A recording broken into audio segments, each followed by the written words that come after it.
You guys got me an apple. You get a bunch of footlongs for yourselves, and you give me an apple. Did you want a hot dog? I didn't want a hot dog, but I would have. I mean, I'd taken some chips. I would have taken. We got you the veggie option. Go-Gurt or something. Go-Gurt? What is that? Where did you go? A hot dog cart? Yeah. You didn't get these off like the little spinny griddle thing? Yeah, she said they've been on there for 9 hours. Which is the best. The hot dog? Yeah. That's why. Okay. We didn't want to get you sick. And the hot apple. Eat your hot apple, dude. I tried to put the apple on there, and she was like, "You can't do that, sir. You can't do that." And I was like, It's a community heater." She wasn't having it. If I can reach in, I should be able to put stuff in. Yeah, exactly. I like to warm up my ketchup packets. I got a whole bunch of them right here. Careful, please. Well, I like careful. I don't want them to Jesus. explode, okay? But you keep shaking the shit out of it. Well, we figured this was cheaper than buying a... No, it's not an bottle. airhead where you wobble it and try to get a big ball on one end. You didn't want that juice to come out when you first, put it on there, you know? You can't get a good shake on those packets, dude. That's why I bought the bottle of mustard. You hear that? That's how you get a shake going, dude. I think you need to shake it more. I can hear water. I Yeah, can hear that's why I'm mustard shaking water. I heard spray paint rattle, so Oh, I picked up hold the that wrong. up. Hold that up. No, in the, that's for me I'm gonna for do- later. Here's the mustard. It's like 5. They're all in between my fingers, Kron. Okay, please quit shaking up all this shit. This is a bumpy ass road. I don't know where we're going. We're getting diverted because of some sort of demonstration. There's a pothole coming up. I'm gonna do it with my root Okay. beer too. Don't.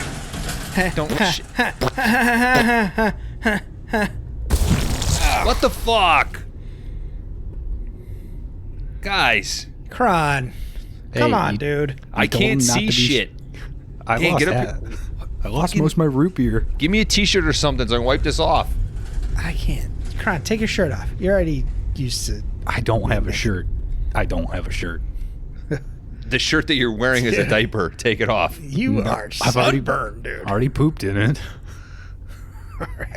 All right, here's my shirt. I'm either gonna have to stop or you have to wipe this off, dude. Okay, Here, you take want to my smear shit shirt. all over the ketchup and stuff? Take my shirt. Why do I have to wipe it? There's a big wheel. You're the one that needs to see first. I didn't create the fucking mess. Here, let me hold the wheel. What the fuck did we just hit? God damn it. Don't worry about it. It's okay. Roll down the window here. These are some cool boots.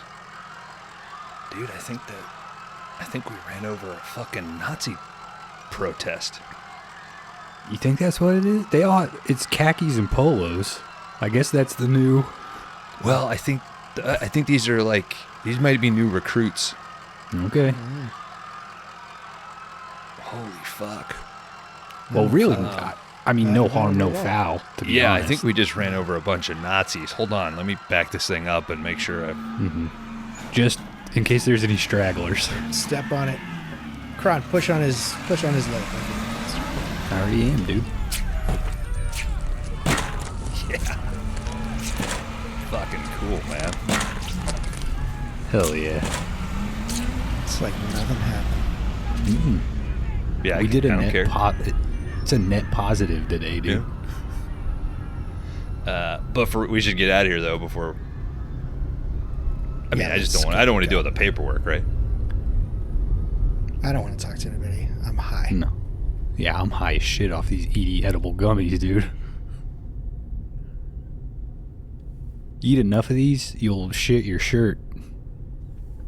You tied your shirt around yourself. Yeah.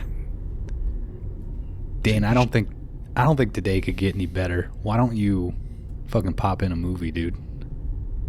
What are we watching? How about Space Truckers from 1996? This week on 5 Day Rentals. Lag free.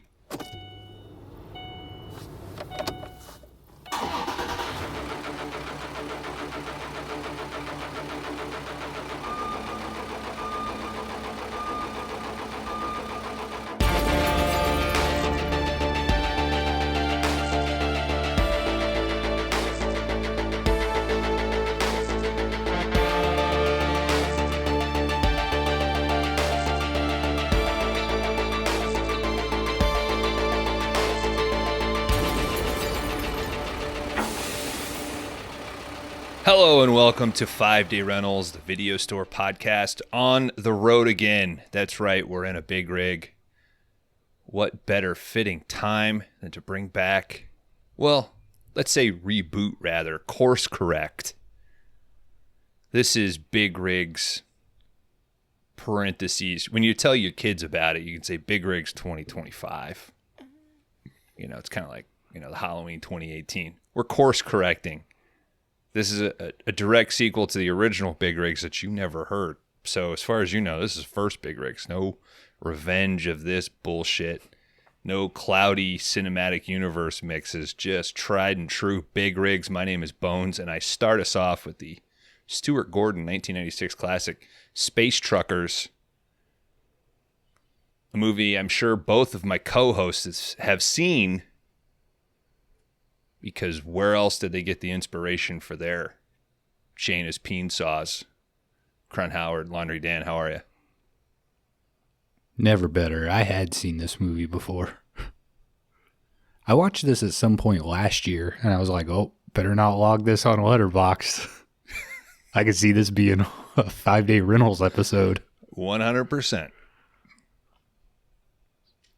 Howdy.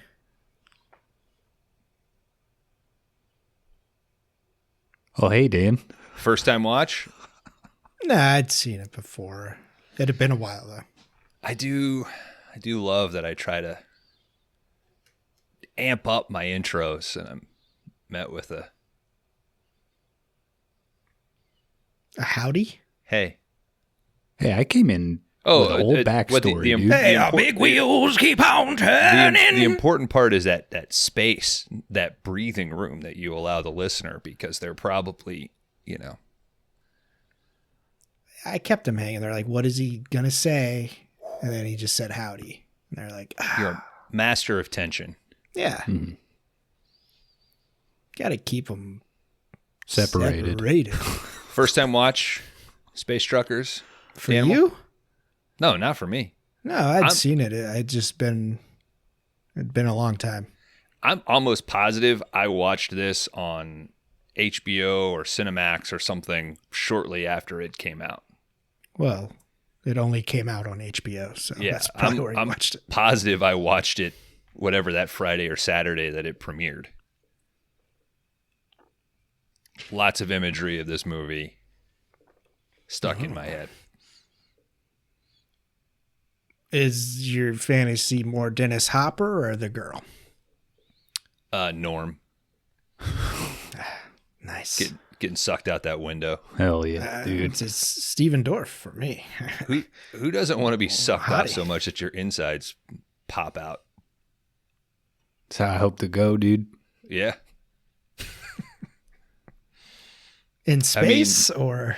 I don't give a shit. If my internet drops out, that's what happened to me. Just imagine that. Mm-hmm. If at any point in this episode, Kron and Dan say, "Oh, there goes Bones," my asshole got sucked out. I'm sorry. There goes his intestines. His small intestines. Ain't nothing Spectrum Internet can do about that. Crazy that the small one is longer, huh? Yeah, 4.5 miles long. Come on. Presidential order, rename them. Make the small one the big one. It's Kron's dream. It's fucking all bullshit, that dude. Kron's dream. Guys, we're- rate my Letterboxd. If we're renaming the Gulf, we could name the intestines. 2.9 currently. Letterboxd user rating average. Karan, go first so I can see where you're at. I think there's some nostalgia here. I'm going to be bold. I'm coming in 3.0.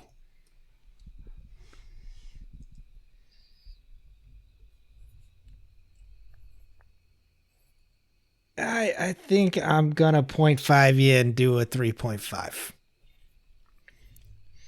Gotta get All right. Now that's super bold, dude. If you're just tuning in to 5-Day Rentals, if this is your first episode because you fucking love Charles Dance, that number will make sense later. What a fucking tight, clean movie, though, huh? Mm-hmm. Feels good. It does it all. In this Oscar season of 3-hour, 4-hour movies, which you can knock out in 90 minutes. Mm-hmm. I think Stuart Gordon's pretty good at that, right? He's the fucking man, dude.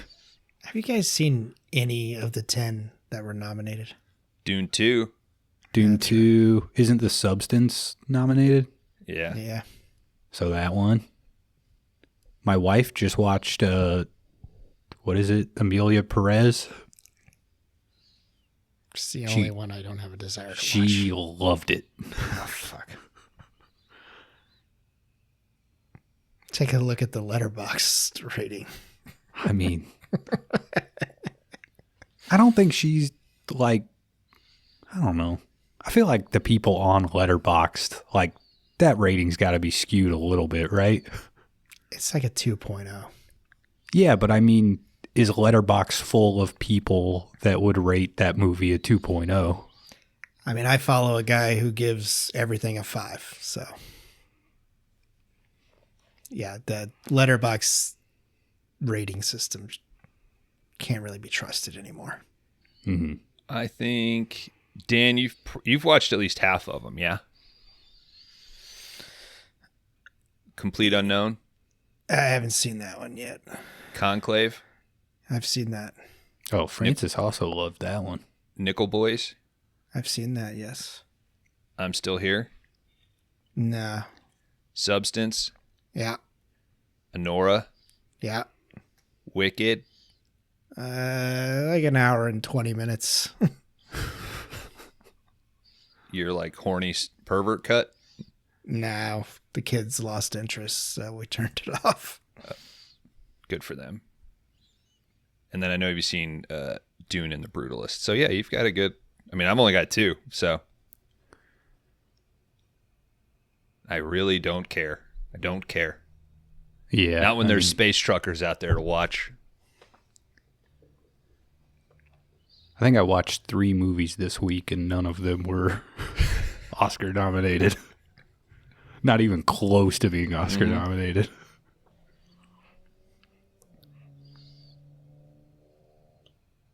I mean, it's a bummer that I don't think Captain America Brave New World qualifies, but that should almost be recognized for best editing the same way that Bohemian Rhapsody was. Well, that'll be next year's Oscars, right? Yeah. So you never know. Well, we'll never know. Could be a Best Picture winner. Could be. Is that the one where Downey Jr. plays Dr. Doom or something? It's not out yet. Oh, okay. Just wait, dude. Wait, what? Just wait, dude. Is he in the post credits where they come in and he's like, "Oh, my come out of the ocean or something." My skull's visible. No, let me tell you, this is it might be a direct quote that I told somebody else. The post credits is someone telling someone else that something is coming. In the theater where you're like, me, That's Mm-hmm. No, I had already come by that point. I came during the freedom. So you're coming. And the reference to the mutants. So they're doing X-Men. I don't know. All I know is the others are coming, dude.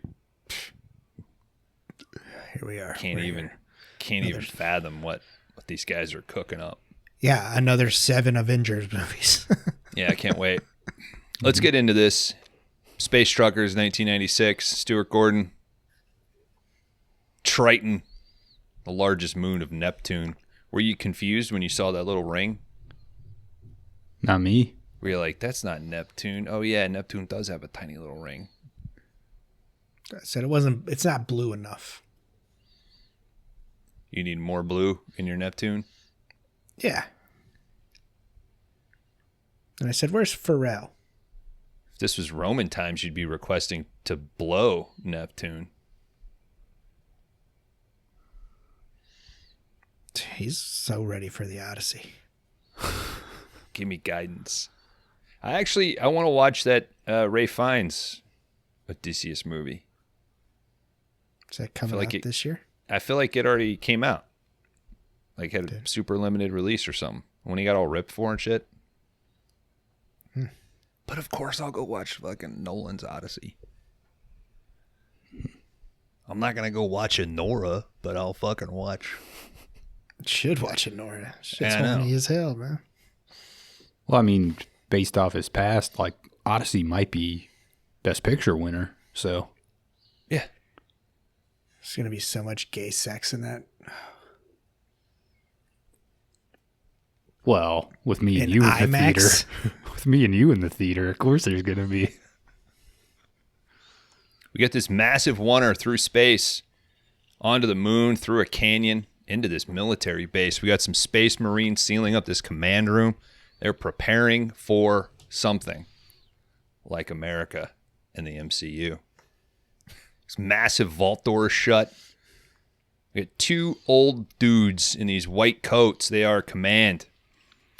They're getting reports from the tanks, sector reports that they've already spotted him. One of these dudes, Mr. Sags, he's nagging the other. Wait, they found Jesus? Dr. Nabel. He's like, this thing's already been spotted and targeted already. Dude, the company was expecting much more. Nabel's just kind of like, just fucking chill.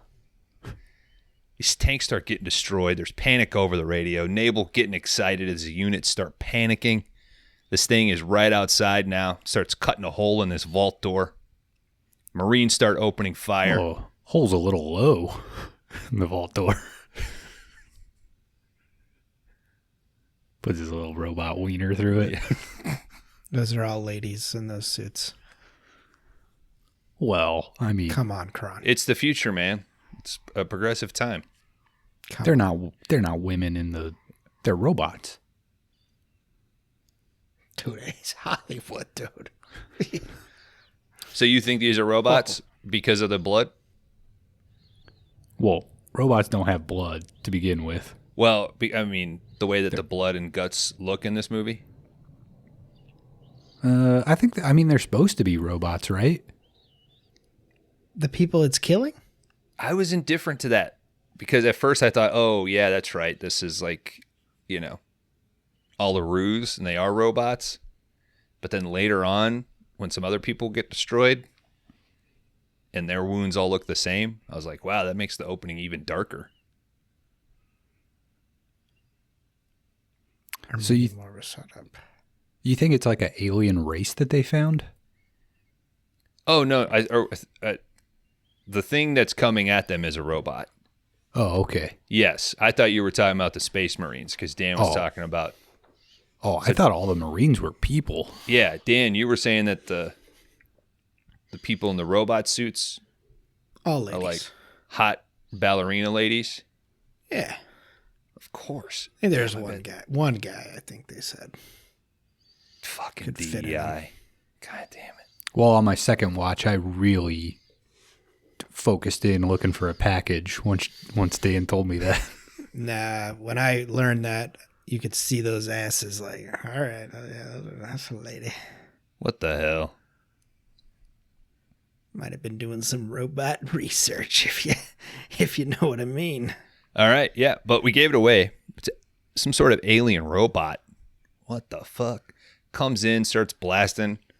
It's got sweet head cannon, blades, all sorts of guns. Fucking Marines can't do shit. This thing works its way to basically getting ready to kill Sags and Nabel. Nabel reveals a remote control and deactivates the robot.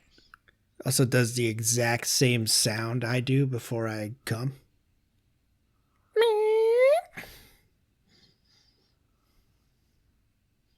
Cool. I didn't hear it. I never heard any of them cry. Thought we wanted more jizz in season 3 and deaf ears. No, I was Continue given on. I was Continue. given space. I Continue was on. given space, and then I respond. Right? It's building the tension. That's for Laundry Dan. That's what not- I do that's before I Bones. come. No, it's a contest. It's Kabukian, my fucking cum shots. It's whoever gets it first gets it, and too bad. Sorry, better luck next time. With enough of these, we could take over the world. What world? Earth. Government of Earth's been on the brink for years. Nabel reveals that he's built over 5,000 of these things, all secret, split the departments up across multiple planets. He's cocky with his design. He starts giving a quick tutorial on how to use the little control to sags. Gives him the remote. And then how many do you think they need? 5,000 seems like too many, considering that like the elite soldiers couldn't stop one of them.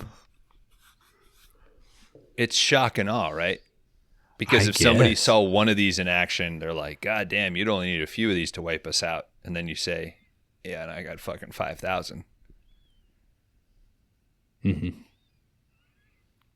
Well, I was thinking like 10. You could probably win with 10.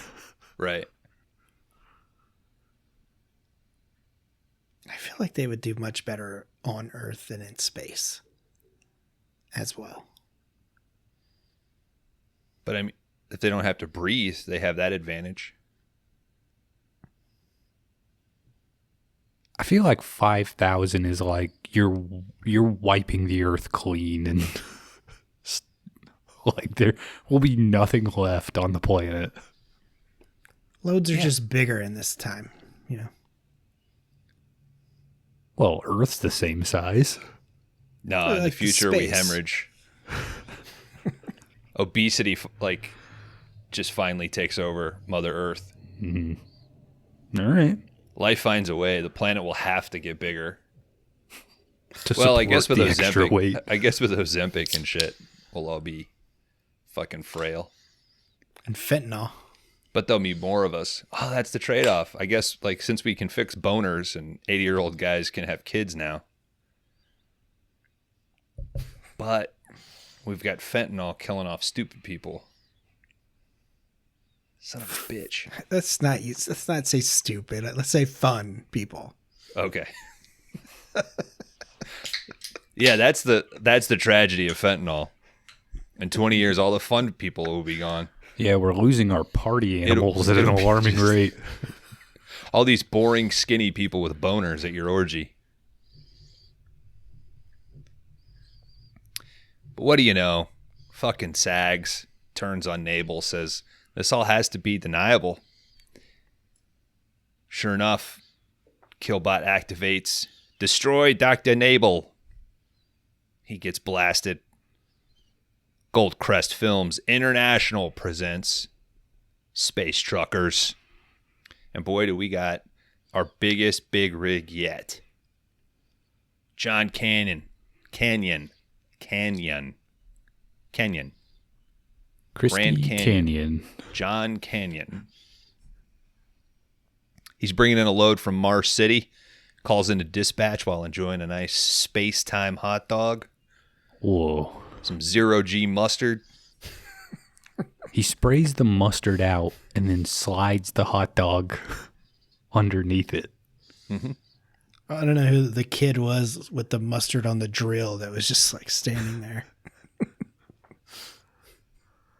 He's got 147 trailers of Mars' finest genetically square jacked up hogs. Let me say that again. Mars' finest genetically square jacked up hogs. A lot of modifiers in that. Too bad he's fucking 2 days past due, though. And Norm, George went, but he's fucking Norm. I'm sorry, dude. Mm-hmm. He's used to it. You're Norm.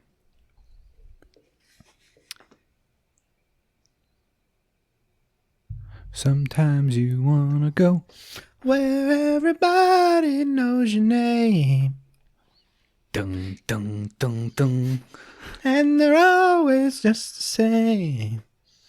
dung dung dung. Fuck Boston. Is that a real bar? Yes. Yeah, but I mean, did the bar exist before the TV show, or did they make the bar because of the success of the TV show? I think they made the bar because of the success of the fucking TV show. A real Bubba Gump scenario, dude. But Sometimes I think people were showing TV up makes the bar. Sometimes.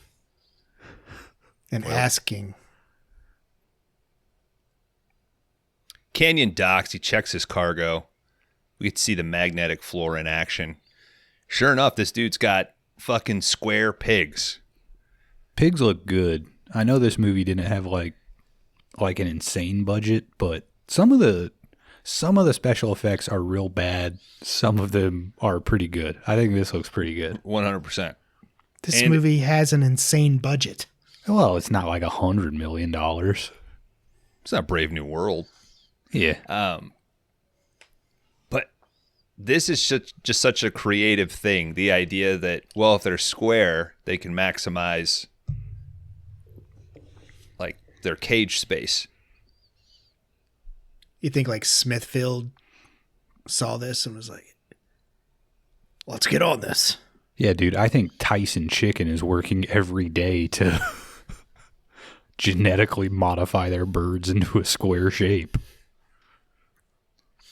Just grow them as a breast. Yeah. Fucking Tetra-shaped chickens. It's fucking sad, dude. Chickens are good, dude. They pumped up so fucking big that their legs cannot support them. Yeah, those are the You will have Kobe hundreds of chickens. thousands of them. Just they can't move. Well, they can't lay eggs now, so we can't grow chickens. Then, God forbid, you're born a male chick and you get all of 15 seconds of life before you're thrown into a fucking vaporizer. Just a waste. They should make them chicken nuggets. Fucking terrible. And this is pretty fucked up here. This is our anti-save the cat moment when John feeds the remainder of his hot dog to one of these square hogs. Ugh. I feed my dog nothing but other dogs. I think you're What? misunderstanding hair of the dog. No, I shave the hair.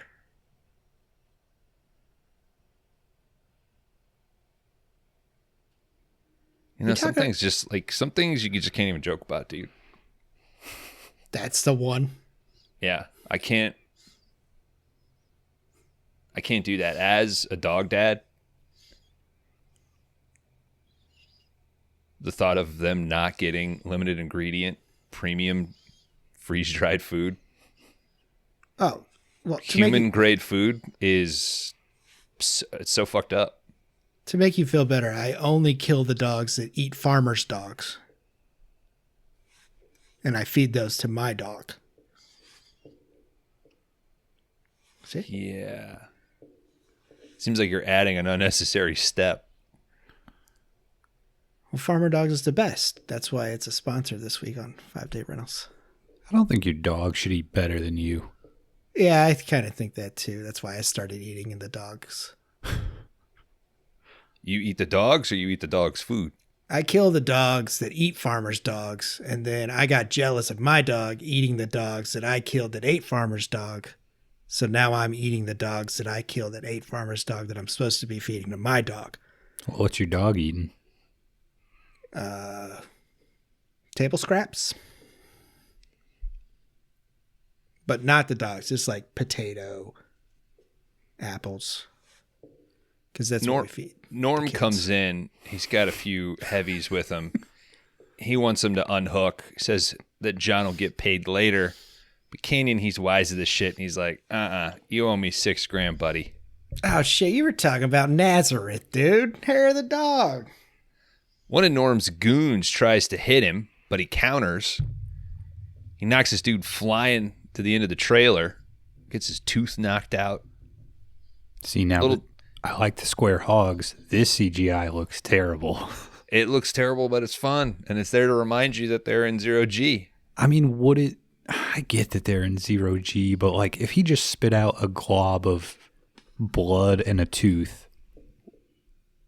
it would have been cheaper and looked 1,000,000 times better. Also, is that the guy that he hits that loses the tooth? Is that Beef from Phantom of the Paradise? Shit, I don't know. I'll look and see. I meant to look that up. The other goon, Norn has to remind him that, like, oh, dude, you can't pull out a gun and fucking fire it in here. Chekhov's space gun physics. Mm-hmm. Remember that for later. Canyon heads to the Doc Diner. Sees his favorite waitress, Cindy. But Cindy's laughing and flirting with some young dude. Find out this guy's named Mike. It's a young, ripped, little, lean Steven Dorff. Turns out Mike's a student, soon to be a trucker. He gets paged, doesn't finish his food. John tries to take what's left of his fucking burger. Cindy's like, new regulations, all food scraps recycled. What kind of bullshit is this? She's like, listen, I can't lose this fucking job, all right? I got to get to Earth. My mom requires an operation, and I promised her that I would be there. It seems like they made that rule because of him. Probably. You should be able to eat scraps, though. Yeah, somebody already paid for it. Yeah. What's it matter? Canyon proposes to Cindy. Well, a proposition of sorts, in that he proposes to her. Like, hey, you marry me, I'll fucking get your ass to Earth. She's like, that's fucking, she's not totally opposed to it. Norm and his goons, they come back in. Or no, actually, we see them, Norman's goons specifically, they are using a fucking Doctor Who sonic screwdriver to hijack John's load. Cannon's still at the diner. He says hello to some other drivers. This is a great way to like have some goofy fun, set up what you're going to see soon, and then set up the threat of what happens later. When I talk about lean mean, this is one of those scenarios. So we find out that four other company drivers are sitting at a booth. And they mention that one of their buddies got killed, hijacked by space pirates. All they sent back was his dick. They're going to have a little ceremony for him later. Somebody looks out the window like, hey, they say they've moved the remains to a tennis ball holder. Or that, like yeah. a tennis ball canister. I thought it was pretty funny. Canyon sees that his inner pork load's getting fucking jacked. What the fuck? They don't steal. Wait, at this part, like, are they stealing his truck? Because later he gets in his, like, how are they jacking the load? They disconnected the load from the truck. Like the cargo container? Yeah. Okay. They took the pigs. That's what I was confused about. I thought at first they were stealing his like entire rig from him.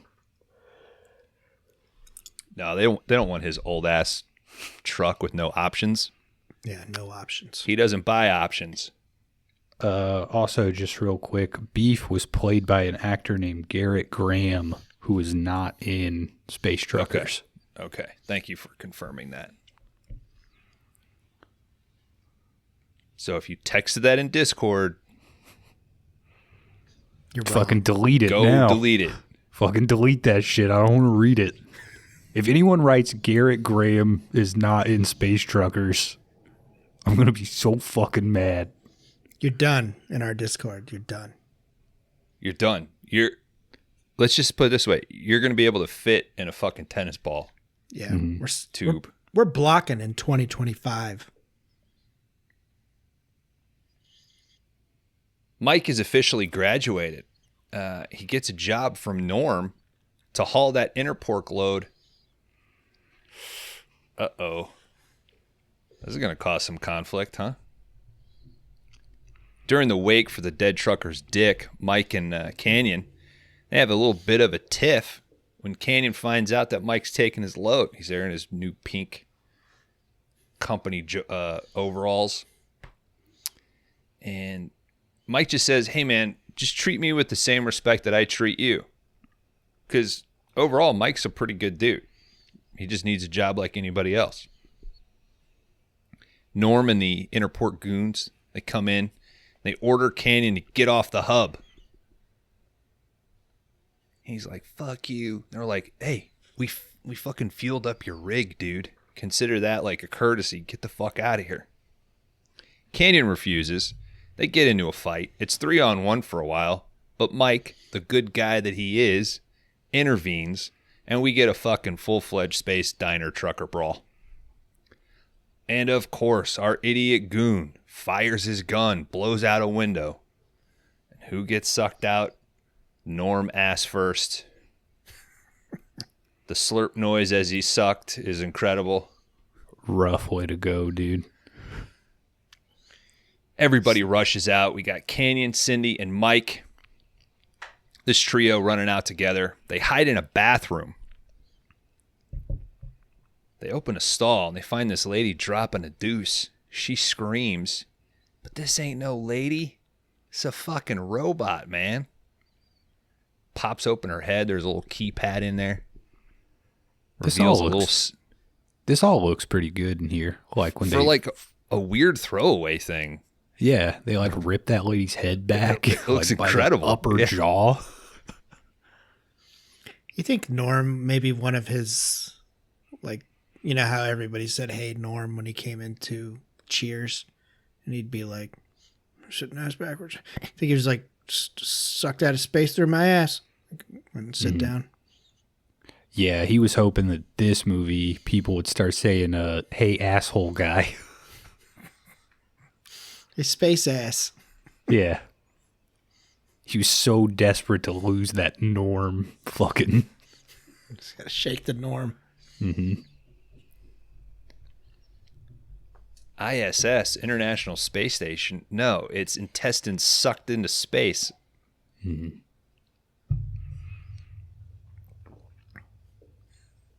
All right. Keypad in his robot's head revealed this little secret elevator. This takes our trio down. We get to meet Mr. Zesty. Such a good name, dude. Strictly a social call, would it? John says he needs off the hub, needs a load. Zesty says that that's pretty problematic given how many powerful people have it out for Canyon. Very little hesitation, though.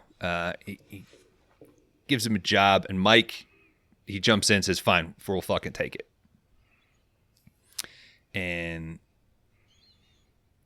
what they do get is something pretty damn dangerous.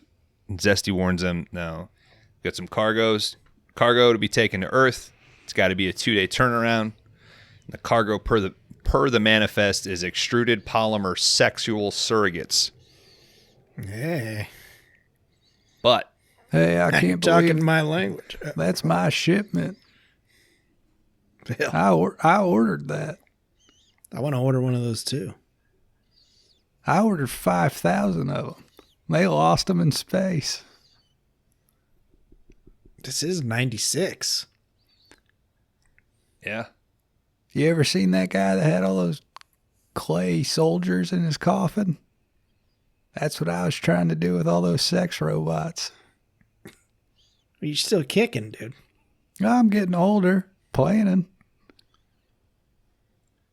I respect you mean that. like in the thing uncovered in China, like all those warriors? Yeah, You wanted a bunch of sex bots set up? yeah. How many- I was gonna live like a god emperor. Would they be sexual surrogates? Would they be playing the saxophone? I'd be sexual. They'd be sexual. Okay. What if they were all Hillary's head? No, I got to specify when I ordered them. And let me tell you, 0 look like Hillary. Why did you marry her? Money. Is that what it was? Was that a political decision? We were young, in love. She was from a wealthy family. And we didn't have sex bots back then? No, none. So that, I mean, could have changed the whole course of human history if you had a fucking fleshlight back then. Well, I was trying to get them here. They lost the shipment. I lost a ton of money. So nothing never delivered? You didn't get like a whole truckload of square pigs? No. I got Damn. zip. I trusted Mr. Zesty. On the pig farm in Arkansas that you worked at, did they ever talk about square pigs? No. There was more of just the normal round ones. Did they ever talk about Squarespace? Like if you needed to set up a website? No, it was so early. Al Gore brought all that in. Oh, okay. He invented the internet. Did you ever have like a GeoCities like blog? I had a lot of early, Like you put your email in and they'd send you 5 pictures a day. But it came with a lot of boner ads and stuff. Of what? What do you think?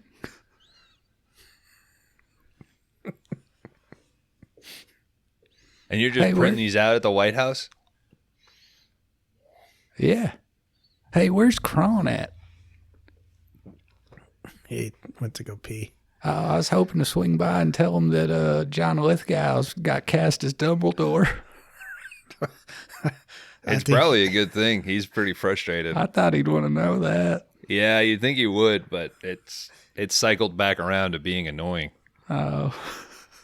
I don't think he's excited at all. No. I mean, God forbid, I'm sure that this week that this is dropped, he's been told that on Discord 2 dozen times already. Probably. So you'd just be rubbing salt in the wound. Well, I think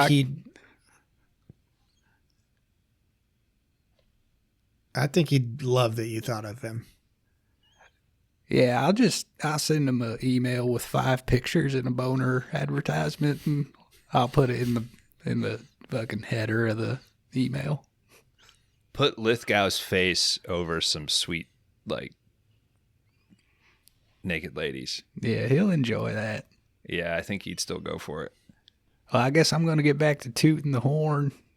Oh, make one of those 5, though, with Kurt Russell. Okay, I could do that. Yeah. I know Kurt. You do? Yeah. He's more of a libertarian guy, though. I didn't think he... Well, we got some stuff in common. Middle ground, you know what I mean? Yeah. You guys meet in the middle? Before I go, do you guys know what Mitch McConnell kisses? The floor? The fucking carpet every time his old ass body gives out on him. I'll see you boys later. Classic Bill. Fan favorite President Bill Clinton. Hey, Kron. Hey. Did I just miss Bill, dude? You missed Bill. Another Clint bomb, baby. Nah, I'll catch up with him on email. It's fine. Zesty Warren's Canyon. You got to hit this schedule and do not fuck with the containers. Canyon and Mike, they prep to take off. Canyon asked Mike about his relationship.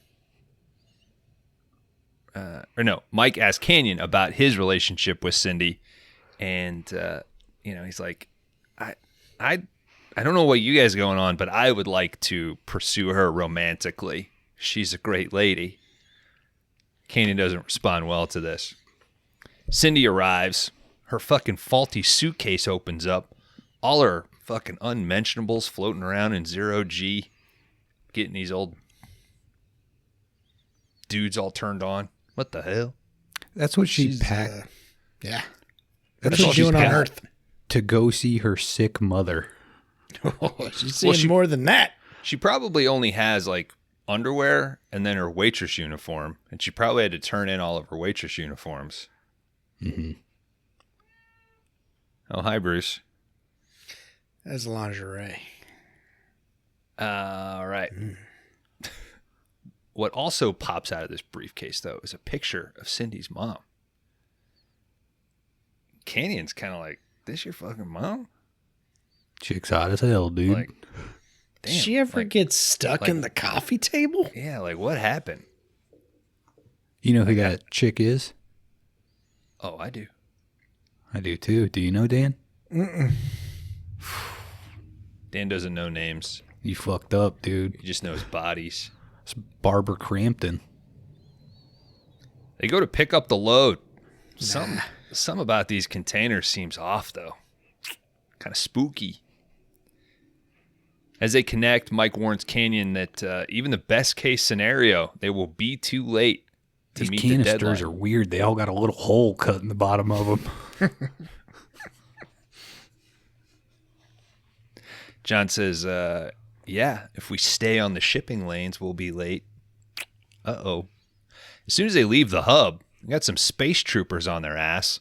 They want Canyon to pull over. They want to ask questions about Norm and the suck incident. John just fucking bolts, though. He uses some guiding buoys, so he makes this hardcore right turn, and then at the last minute, he whips left, and he hits one of the buoys, and that thing knocks into the little fucking TIE fighters that are chasing him. Two of them dodge. One gets kind of knocked off, but their dispatch tells them to fucking back off. Mike tells Canyon, it's some of the best driving I've ever seen, dude. You took a right, and then you made a quick left. Fucking wild, dude. Who does that out in space? In the just go vastness of straight. space. In training, we only ever went straight. Mm-hmm. This is fucking crazy. We're en route to Earth, but we're out of the space lanes. Canyon warms up some space rations for breakfast, wakes the other two up. It's saliva-activated cappuccino and eggs. Sounds delicious. They haven't figured that out yet, like how to eat real food. And I mean, they live out there and shit. Can't have a fucking microwave and a burrito at that point. Yeah, but you've condensed cappuccino and eggs He into does a have little a tube microwave. that you just squeeze. Yeah, but why can't you just chuck a fucking normal thing in there? Wait, Did you guys ever buy it's when zero G. You can't have all this weight. when you were kids those little packets of like, here's what astronauts eat? Brewster's Millions over here. Yeah. They weren't that expensive. Bone was talking about feeding his dog human food and shit. I'm saying I ate a tube of goo that was $3 that was labeled astronaut food. So I'm sorry, working 40 hours a week, working hard, budgeting, and making sure that who I consider to be my family members are well fed and cared for. That's Brewster's Millions all of a sudden. Being in the fucking lower middle class is Brewster's Millions. It's not a gold-plated fucking dog bowl. All right?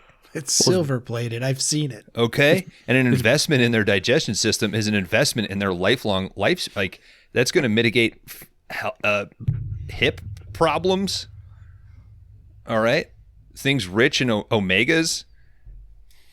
That's just investment. That's just solid, dude. Brewster's Millions. All right, so I was eating a tube of goo when I was like 7.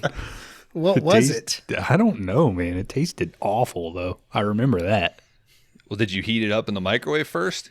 No, I just ripped into that bad boy and started gulping. We did eat. We drank a shit ton of Tang.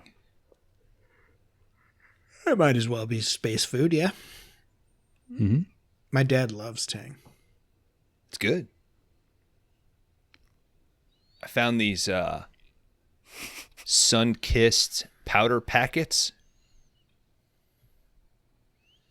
They're pretty damn good. You've been snorting them or drinking them? You guys got a Soda Stream? No, Brewster's God Millions. damn, God dude. damn. Okay. I'm Jeez. saving on buying canned and 2-liter bottled cola. I wish my family could afford cola, dude. Come on. I'm sure you had a fucking refrigerator full of Sam's Choice. No. Thunder Mountain, Mountain Lightning. What are There's they? no cola. I think it over was here, Mountain dude. Lightning, yeah. There was no Sam's Choice cola? No, I don't have any cola over here. Not one. Bones is so rich he's inventing new colas at his house. He's got bubbles up in that bitch. Mm-hmm. Those fucking gas tank exchanges, though. The shits are expensive. You have to change the gas thing on that? Mm-hmm. So you get free shipping if you do 2. So I had to buy 3 canisters. So then when 2 were low, you order another refill. And you got to ship back the empty 2 in the box that they shipped you the new 2 in. So those don't fit in our little mailbox or our like mail slot. So I got to walk a few blocks over to the actual like mail drop for USPS. And it will just fit. And one time Sam was taking the dogs on a walk and I was like, oh, if you go by there, can you drop this off? She was like, I couldn't get it in. It wouldn't fit. I don't know how you do it. And I'll be goddamned if I didn't like grunt as loud as I've ever grunted when I got off the couch and put my robe on and like walked 2 blocks, Just slid it in. cranked it in there. Yeah, like no problem. Well, and your cashmere robe and you hopped on your hoverboard to go those 2 blocks, right?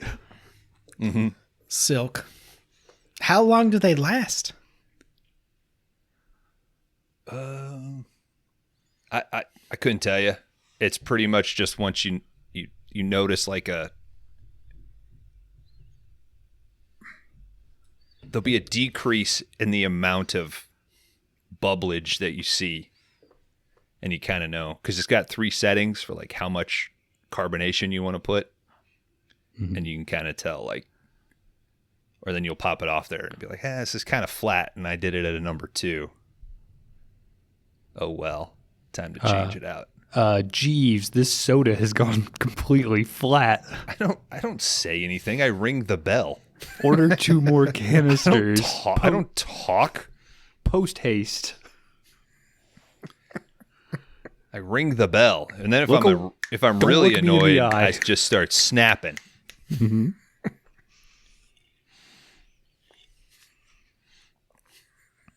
All right, they continue on. What they've reached is the scum cluster.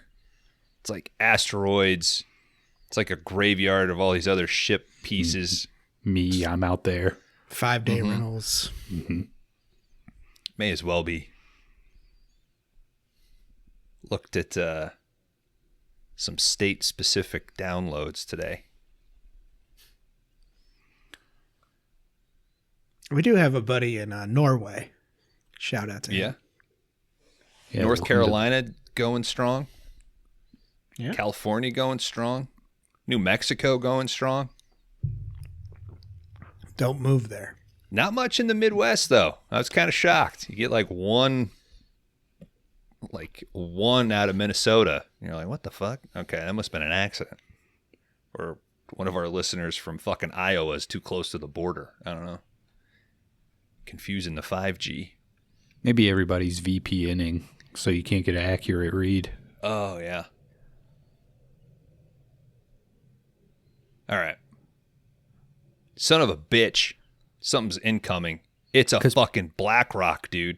Because people jump back and forth between our show and hardcore pornography pretty often.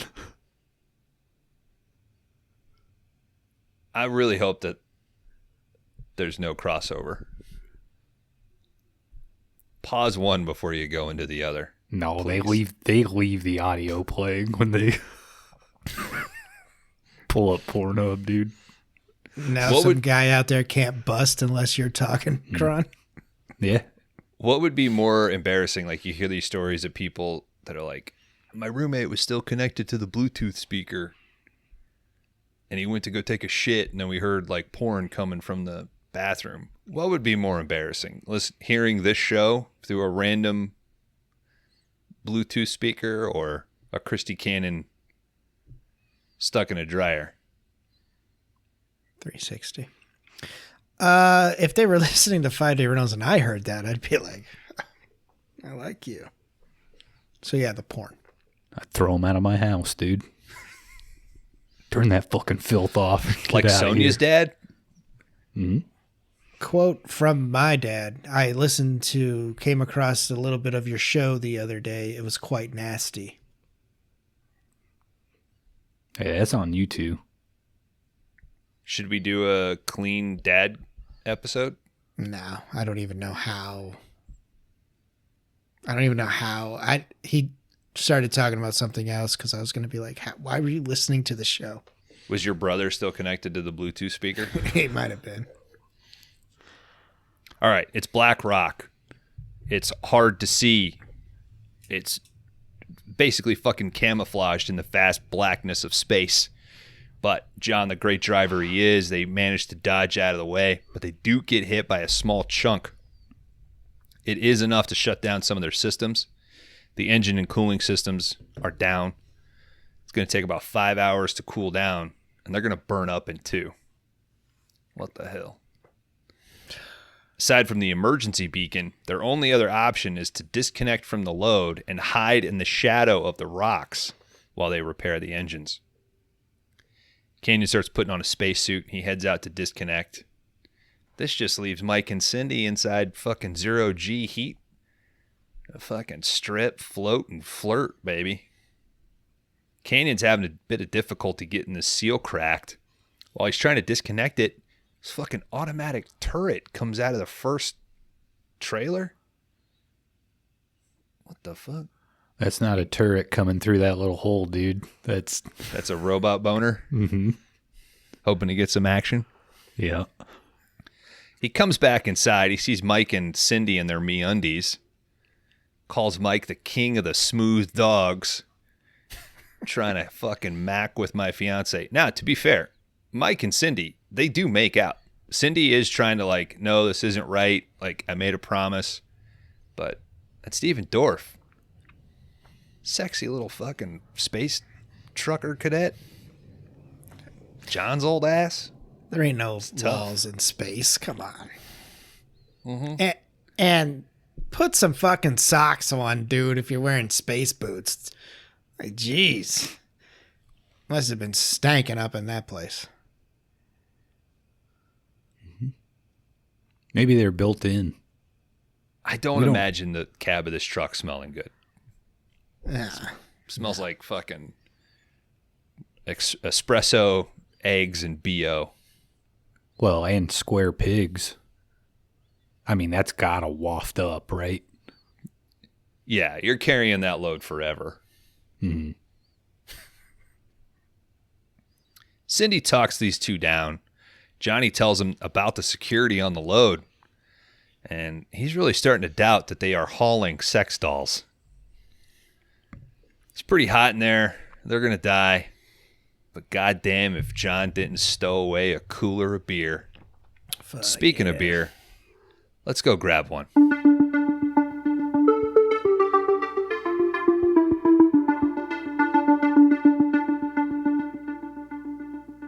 All right, we're back. When we left off, they were going to melt. And unfortunately, Mike and Cindy have no privacy to bone down. But John cools the mood with a cooler full of beer. Unfortunately, from the cover of the scum cluster, a giant ship approaches. Goddamn, there's always a bigger fish. There's always a bigger rig. This thing comes in and like a damn Bond villain swallows our rig. That's what I was going to say, too. The computer warns them that that a passenger ship has arrived. John is wise enough to know that this will definitely come with some conditions attached if this is some sort of a rescue. Which Also, Bond villain swallowed Bond? Now, there's always something swallowing something else in Bond. Oh, gotcha. Spy Who Loved Me. Mm-hmm. Did it happen in any of the 3 that we saw? It happened in Moonraker. Moonraker's kind of close, like, you know, that they steal the rocket.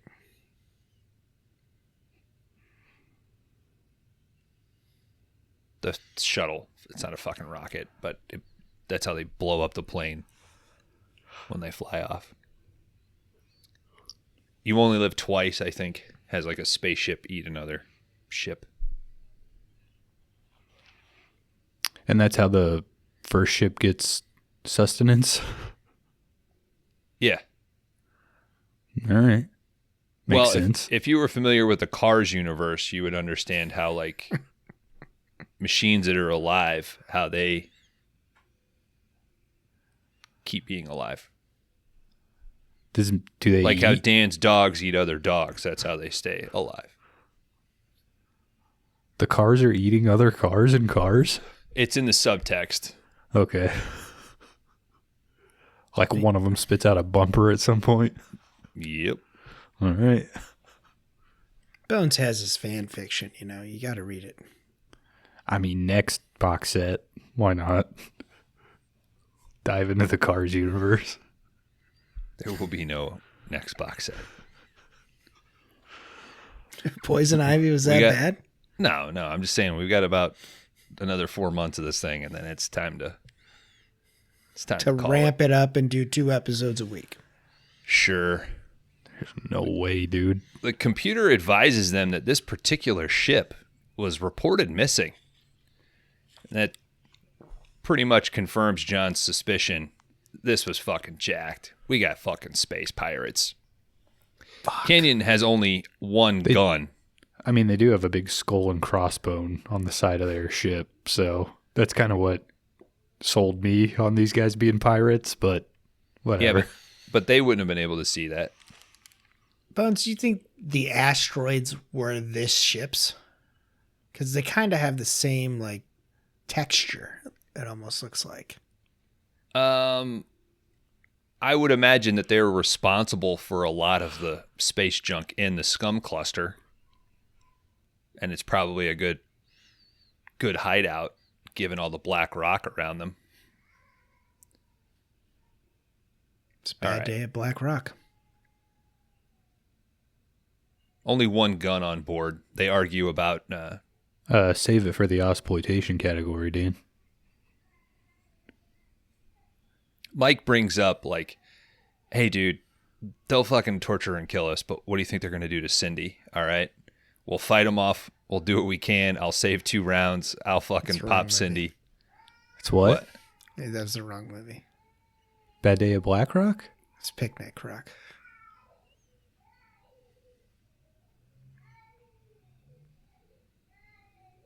I don't know what the fuck you're talking about. So Picnic at Hanging Rock. Bad Day at Black Rock is 50s movie. Picnic at Hanging Rock is an exploitation, or it's an Aussie movie. Yeah, I did get them mixed up. That's my bad. Both decent films. We'll watch them. We'll watch those 2 and one more for the all rocks category on 5-day rentals. And then we'll let Bones pick a rock movie with The Rock in it. Mm-hmm. Any ideas what you're going to pick, Bones? Rundown. I don't hate it. Maybe Fast 5. Yeah. Never seen it. Space pirates come aboard. Main voice, I'm pretty sure, is fucking Bennett from Commando. He's also in Road Warrior, I think. The pirates pull them off. They want to know save what it they're for hauling. the exploitation category, Bones. The pirates aren't buying that they're hauling sex dolls. Our heroes get chained up. Our pirates all get silent when their fucking captain arrives. Holy shit, it's Nabal. His face is all burnt. He's got a fake leg. He starts taking a sniff of Cindy's musk. He must say it's quite pleasant. Looks pretty cool. Mike and Canyon, they try to thank the captain. He just wants to know what's in their load. He thinks that they're company butt boys. He threatens to take Mike's dick. They claim that, again, they don't know, and they're just like, we don't know, but please, we would advise that you don't fuck with it. Good exchange here. Great delivery from Dennis Hopper when he's like, if you're going to hack my dick off, then do it. And I'll change my name to Terry or Lee or something neutral. And Nabal's like, your dick, you know. And then underneath the frame, we get, you know, the implication that he's just squeezing fucking Mike's nuts and balls and penises. Nuts are balls. I don't know. It's the future. Maybe there's nuts down there. Mm-hmm. Maybe he's got a piercing. Maybe he's got truck nuts hanging from his real nuts. He's that much of a Black Rifle Coffee fan. Should they have put You're that? nuts, dude. They should have put that in the movie, right? Like you see the back of a ship and there's little truck nuts dangling off there. Yeah, or like the little silhouette of the lady on the mud flaps. Mm-hmm. Oh, I thought you were talking about Black Rifle Coffee. Nah, just They cool. are doing that. Just cool stuff I see on trucks. Nabal, he's starting to show off like his genius by running a calculation in his head. Didn't you just send us a picture of your truck with truck nuts on it? No, I would never, dude. You were posing. Like you had them like almost in your mouth. Like, Mm-hmm. Oh, that was just a guy at CVS. That was his truck.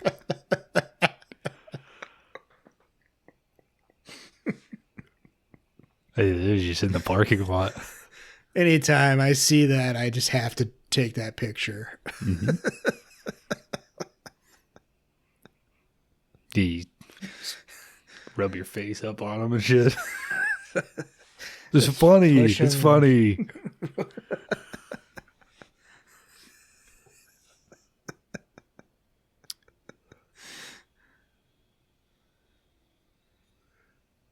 Good. No, we could do another 15 on truck nuts. We'll keep going. It'd be nice if you'd help us out on the podcast and make some truck nut jokes. I edit this fucking podcast. I get to see the fucking WAV files. I speak 75% of the fucking time. I think it's probably nice to the listener if Bone shuts the fuck up every once in a while and let Dan and Kron riff. Like, that's just letting you guys play. Well, I mean, you're hosting. Of course, you're going to have more waveform. Even when I'm not hosting. That's just science, dude. I'm also just trying to, like, get through it. All right. I took terrible fucking notes. I'm having a tough time keeping track of where I'm at. We're at the Pirates. Mm-hmm. They're touching each other's balls, and he's about to take what's her name up to his Okay, ring. but there's a really funny line coming up, and I don't want to. I have my way of doing it. Wait, why am I? I'm hosting. Exactly. Shut up.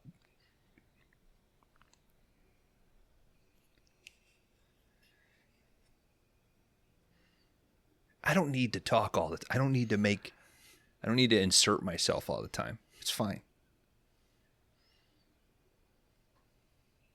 Can we get 5 DR truck nuts? Just live a little and play with some truck nuts the next time you see them, dude. I mean, You don't think I fondle mine every time I wash my truck?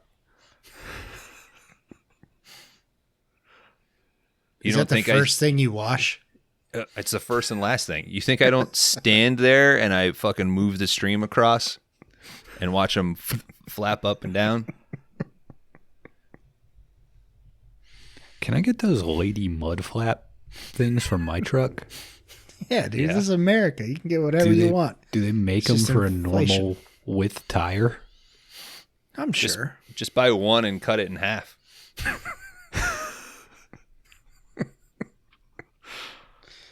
I have like the what they're already on there. I can just put a stickers. Yeah, put a stickers on there.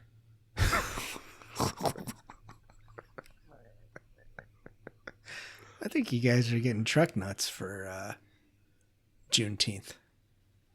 Sometimes it took me a few times when I was cleaning my truck nuts to realize that there was like an angle that I couldn't stand at because like the groove of the scrotum, the water would just bounce right back at me. Mm-hmm. And I'd be like, Boomerang at oh, you. they came on me. You know? Ugh. Like one time my neighbor was walking his dogs and I crawled underneath the truck and I held the nozzle like up above the nuts. Yeah, it's good. So it's like it's pissing on them. Yeah. It's like, you gonna let your dog pee in my yard? My truck's gonna pee on your dog. Was he mad, or once he realized it was coming from truck nuts, he was like, respect? Yeah, it's all respect.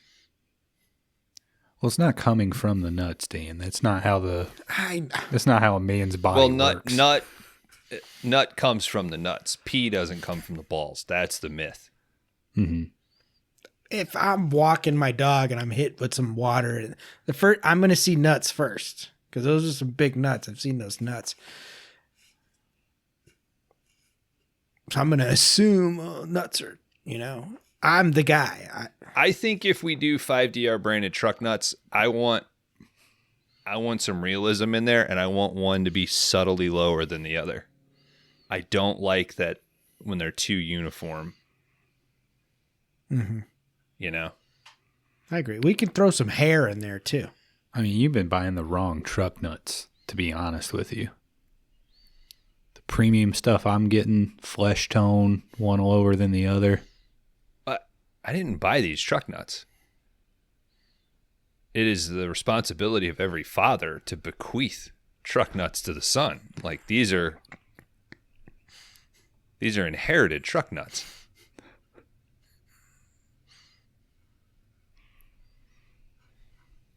If you had to buy your own truck nuts, I think you need to tell your therapist about that, because Okay, I think well, that's going to open up a lot of daddy issues. My family lost ours in the war, dude. If you're got truck nuts and you're going to therapy, you shouldn't be having truck nuts. Therapy is for everybody, truck nuts or not. You try it one time because your wife said that our marriage isn't going to last. And then you go there and realize, no. And you drive those truck nuts home and you sign those papers. You just say you went and you smoke a cigarette in the park, dude. That sounds like that sounds like a real story. Drink We a were beer. just playing. Me and Bones are just joking around, dude. Like, do you need to tell us something? I've dodged therapy. I don't care. I don't care who knows that. What do you tell her when she asks what happened? Yeah, it was good. It's a good session. You say, you don't ask me. This is between me and my therapist. No, I say it's good. It's good. So Learned you a lot guys about are myself. actually going to a location. I'm just using BetterHelp. I'm just Well, I doing can't. I'm doing a FaceTime, and I'm underneath the truck. I actually rubber band my phone to the truck nuts. Nice sway there, yeah. Yeah. Well, I can't rip a dart right in front of the house, dude. No, you go behind the garage and fire it up. Yeah, I drive out to a park. I grab a 40. I grab a pack of smokes. That's me time. That is therapy.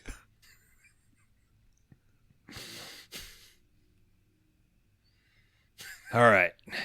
Naval, shows off his genius by running some calculations in his head. It reminds the audience about his betrayal. He starts filling us in that he was able to save himself, but through all this, man, he cannot fucking help but just be attracted to Cindy. Mike calls him out. It's good looking.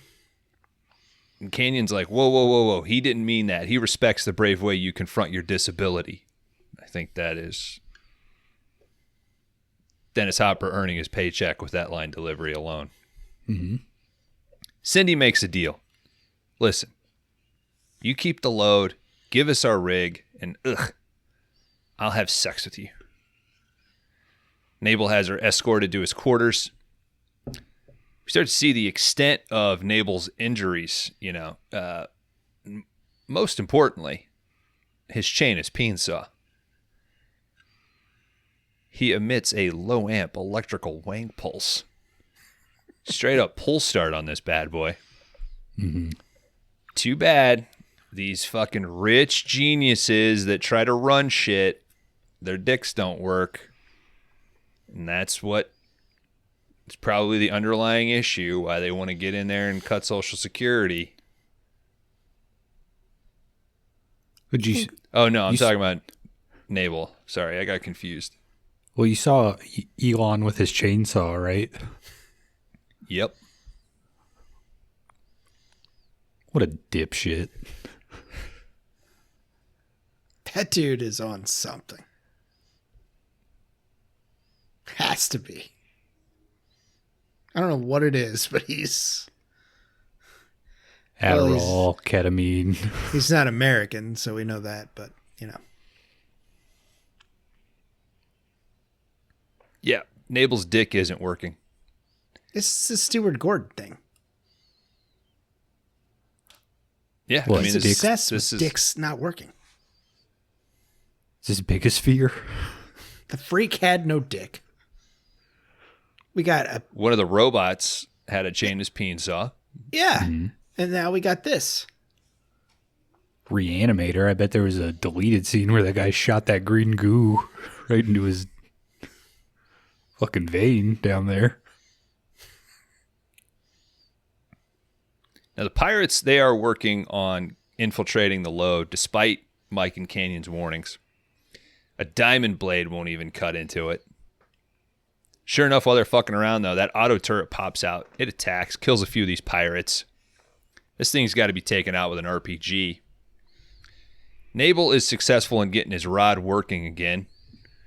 Fucking awkwardly climbs on top of Sydney. I keep saying Sydney. Cindy. Kron, did Nabel have like a Resident Evil steampunk look to it like that? He kind of reminded me of Krauser. Yeah, I could see that. Well, he's like also got like half the face fucked up too. Yeah. So, but there was something about like the mass of that shoulder connection reminded me of like, Krauser in fucked up form. Mm-hmm. Mm-hmm. I could see that. But while he's on top of M. Bison. on top of her, she gets a little too creeped out. She pulls one of the tubes on his back. It's kind of like, Bane's fucking venom tubes or something. This makes him fucking misfire. His fucking leg pops off when he falls over. His arm pops out. He's bitching at her, spazzing, trying to get real connected.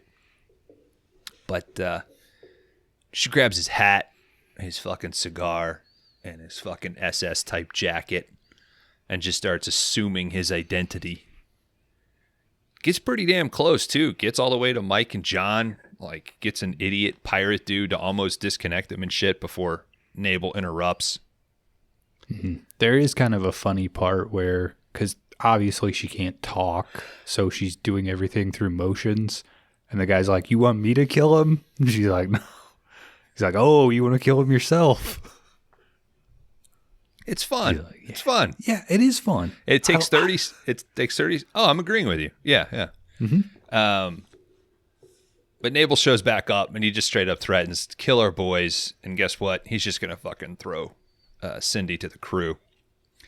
But Canyon, he hits him with some logic. He's like, "Listen, dude, you can kill me, but a load with that amount of protection Doesn't that seem like something that you would want to check out immediately? So they go to the next step. They bring out a fucking laser saw. Sure enough, it's able to cut into one of the containers. They dig around inside. What do we got? Holy shit, we got fucking killbots. Nable's walking around inside there. He says a little reprogramming and these babies are mine. And he will finally have his revenge on Sags. Too bad one of these things is already fucking missing and activated. This bot wastes no time, wipes out first round of pirates. Another round comes in, distracts the pirates just enough for Cindy to be able to free Mike and Canyon.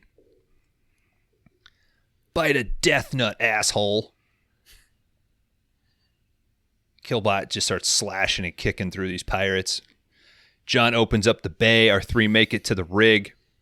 When they opened up the bay, they opened up the fucking outer space. So most of these other pirates, a bunch of junk starts to get sucked out.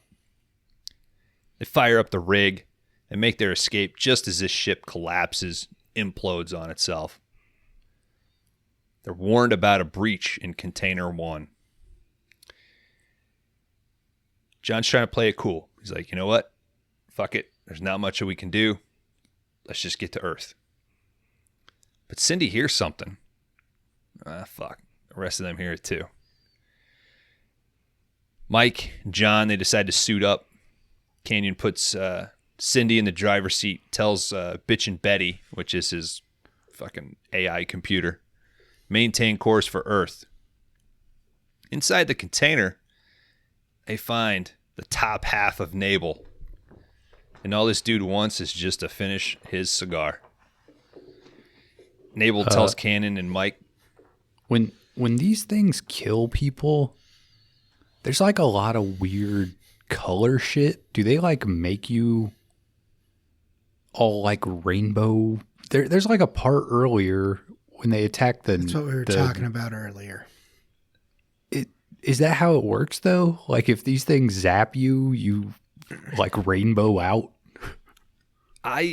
That's what Bones and I were talking about earlier. Yeah. We were talking about if those Marines at the beginning were robots. Oh, gotcha. I think it's like from the robots that kill them. Yes, I think it is. The logic of it is that like the phaser or the blaster or whatever burns your insides. And it almost looks like, do you remember GAC? Yes. There was that type of GAC that was like the little styrofoam balls instead. It's still around. Okay. That's what it sort of looks like. I think that's the logic inside the movie. I think the logic of a production standpoint is, then we don't have to have like 0G blood everywhere. Mm-hmm.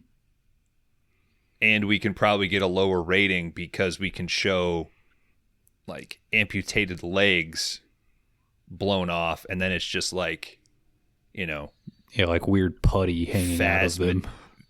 Phasmatoric gooey blood or something. I don't know like what they would call it, but because it confused me when I first rewatched it. I was like, fuck, are these guys all like robots in the first part? And then when the space pirates start getting killed, like, well, I'm assuming that they're human and they're having the same sort of inner response. So that's what I think. And it's a good call because it's shown right here because Nabel's bottom half is just completely missing.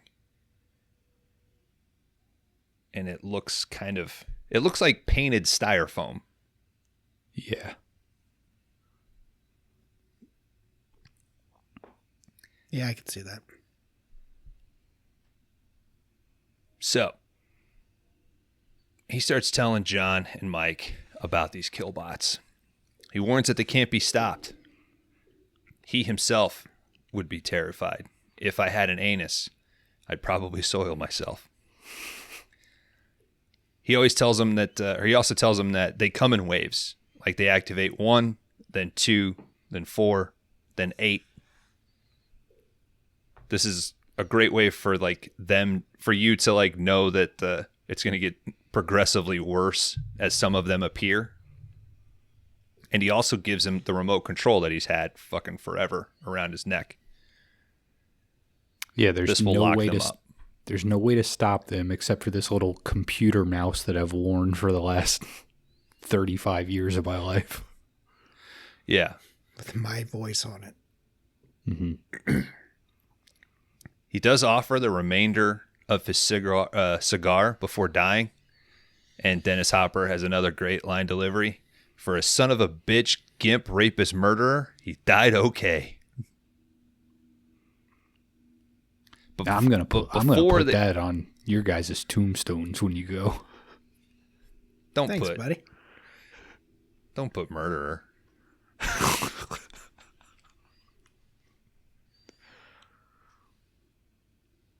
That's the worst one, dude. Murder one's the worst. Yeah, that's true. You can put You don't want to be dealing with that for eternity. Each one of you can pick one word that gets covered up by truck nuts on your tombstone. I mean, it's gonna be.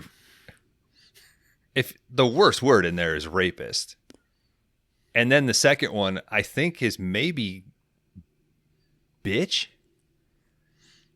I don't know. I mean, gimp's pretty bad, but gimp is also like a derogatory for a disability, which I already feel bad about saying that out loud.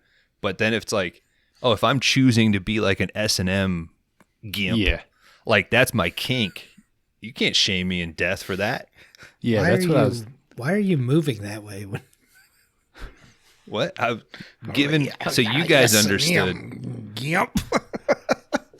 I know this is an audio medium, but physical performance is a part of projection. Like it's cracking me up. Yeah. It's a S&M gimp.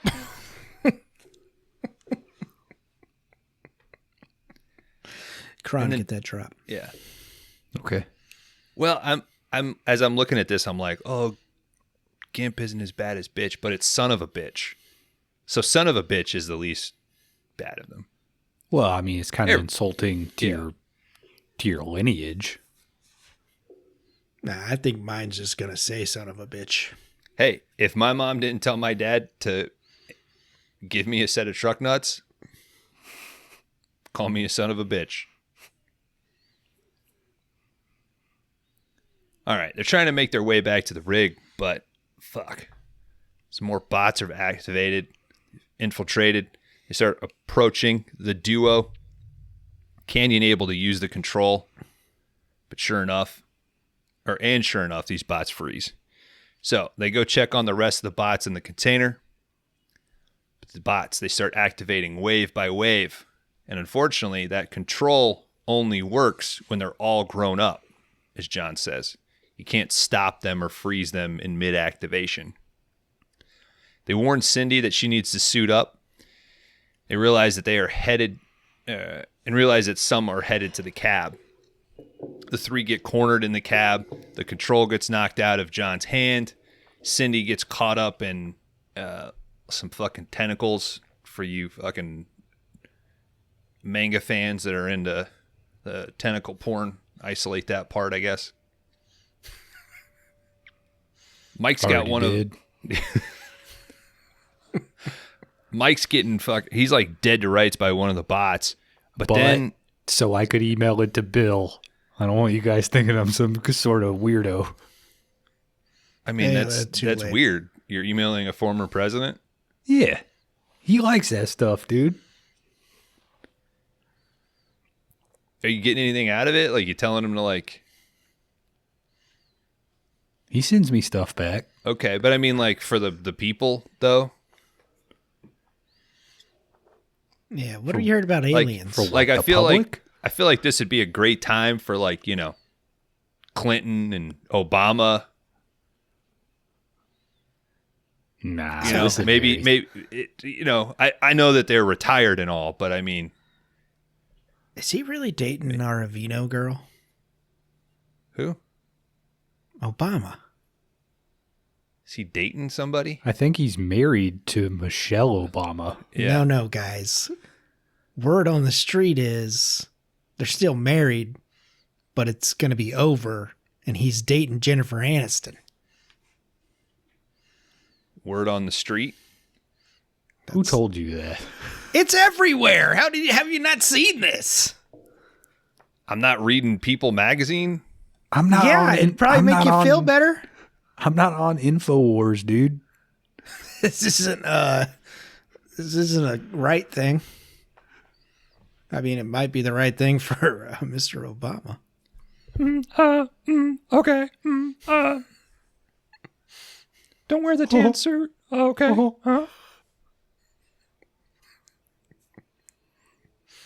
Bringing my lotion, Dan.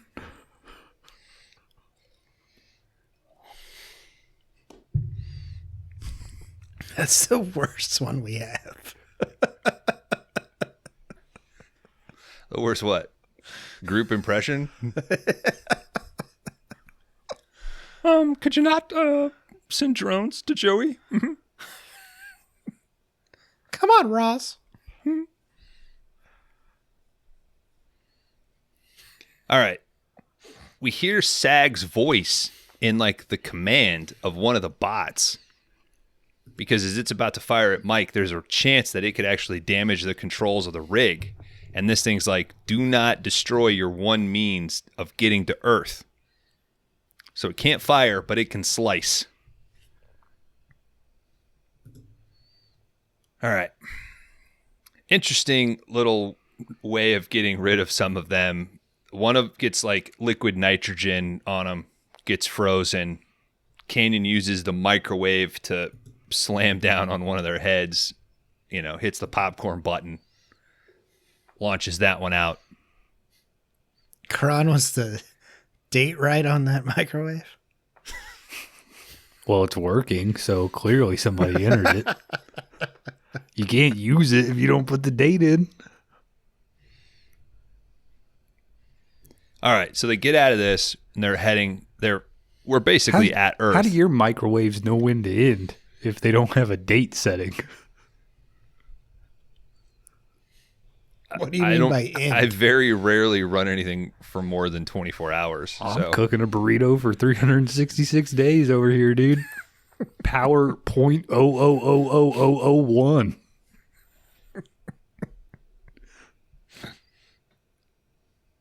All right. Canyon's got an idea. He wants to drop the load into the atmosphere. He wants to burn these mutant guys up. He wants the other two to load up in the escape pod. There's some back and forth with the arguing. Mike basically warns him, hey man, this rig isn't going to survive going into orbit. Cannon, he's got a good guy moment here. He tells Cindy, hey, you're free of your deal, okay? And as soon as you guys get to Earth, Mike, if you're a smart guy, you're going to fucking put a ring on this ASAP, all right? So they get in the escape pod. John goes out to a spacewalk. He says, he basically lies to him. He's like, I got this. It's easy. Why don't you go ahead and deploy? He starts setting up some explosives, but he gets attacked by the two remaining bots. He's able to take them out, though, with those explosives because he just kind of backs up, lets them approach where he had set them. Bam. Smart move. But now we got 8 more. They're coming up the containers. I think it looks fucking cool. They're climbing towards him. But thankfully, Mike, he stuck around with the escape pod. He uses the exhaust of the escape pod engine to burn up these 8. Cannon gets back in the truck. And goddamn, remember when he took a right turn and then a quick left turn earlier? Who can forget? Now he can back up, dude. He starts backing this fucking trailer into the atmosphere, letting these trailers get scorched first. Cindy and Mike, they land. They're watching this whole thing burn through the atmosphere. She's like, what's up with the rig? He's like, it's the shielding melting away. Boom. Uh-oh. Ah, we fooled you. Fucking John parachuting down. Lands exactly where they were. You married yet? Our heroes arrive at the hospital. We hear over the radio that 2 space truckers and a waitress have saved the Earth from an invasion of outer space. Cindy I introduces would John. believe it if the headline came through today. What? Like if Trump, What is this, man? What is this life now? It's the right way of life. If Trump Fuck came off. up and said aliens were about to attack, but luckily 2 space truckers and a waitress saved our lives, I'd be like, all right, fucking whatever, I guess. Okay. Did you see the shit today where he called out the governor of Maine? Yeah, Just I in saw front that. of- And they had some balls at least. I think they yelled out, "See you in court." Yeah. He was like, I'll see you there. It'll be very quick. Yeah, I love court. I love falling asleep and shitting my pants in court. Cindy introduces John and Mike to Carol, her hot ass mom. Hey. It'd be goddamn if John and Carol don't have immediate sparks. She's all young and shit. And he's like, what the hell? How could you not, dude? Barbara Crampton sitting right Barbara there. Crampton? Yeah. Hey, if you want to see more of Carol, check out From Beyond. Mm-hmm. Or the opening of Body Double, right? Hey, Oh. that one too. Absolutely. That's probably where you see the most of her out of the movies we've named. Doing her best New York accent here. She's like, well, when I got sick, they froze me. And then when they could do the operation, they unfroze me. I don't look freezer burned, do I? And he's like, no, not at all. Fucking goddamn, fuck Cindy. Shit. I want some experience. We got riots outside, dudes, as the president has decided to make an impromptu visit. Son of a bitch, who's our president? That fucking devious Sags. He's there to of shit. express his gratitude.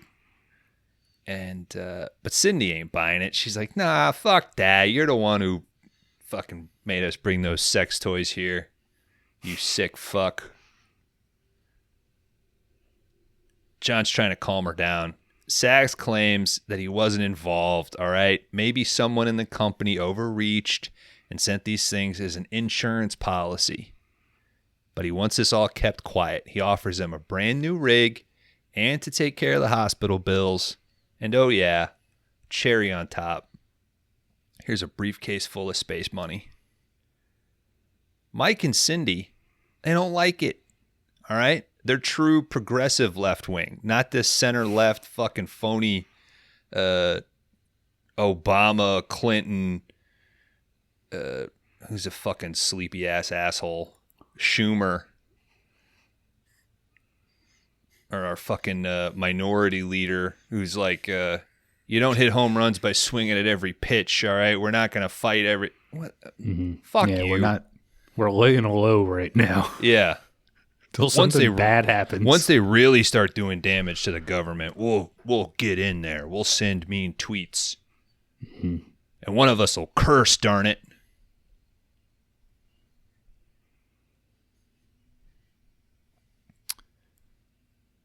Did you read a lot this week? You all right? I've had to have some serious conversations with my wife. Like, basically, like, I'm really trying hard to not just Take arm. get my fucking nose pierced, shave a side of my head, start buying some poster boards. Just don't become a lesbian, Bones, please. You should do what I do, because once you start going to therapy after half a pack and 6 beers in the park, you feel a lot better about life. That's not therapy. You're just smoking Yes, in it a is. park. I mean, if you feel better about yourself afterwards, it seems therapeutic. Just turn your brain off, dude. Yeah. Sir, you've been here for 3 hours. I'm gonna Park's be here. closed. I'm gonna be here for 2 more, buddy. So I skipped work it's just, today. it's fucking, I feel you. Fucking Wednesday night, I got on Substack and I read a few things there, and I just slept terrible because I was just upset. and pissed off. So now I'm like, I'm not going on that at bedtime.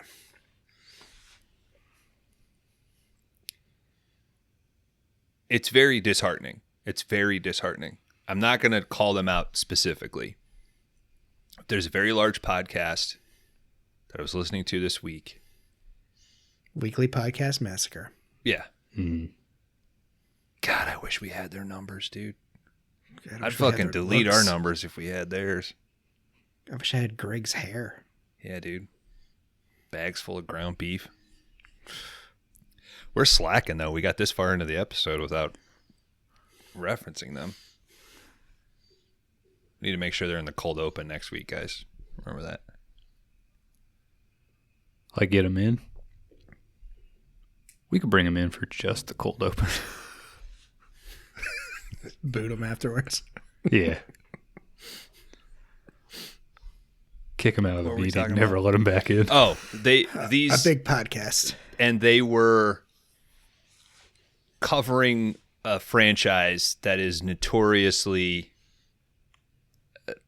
shitty with some of their political beliefs.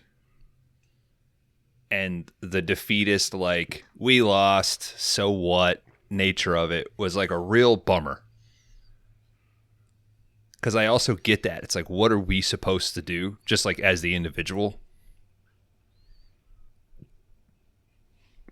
Like, we all have, like, obligations. You have bills. You got, like, the fucking talking point of sitting at your kitchen table and figuring out how you're going to pay for shit.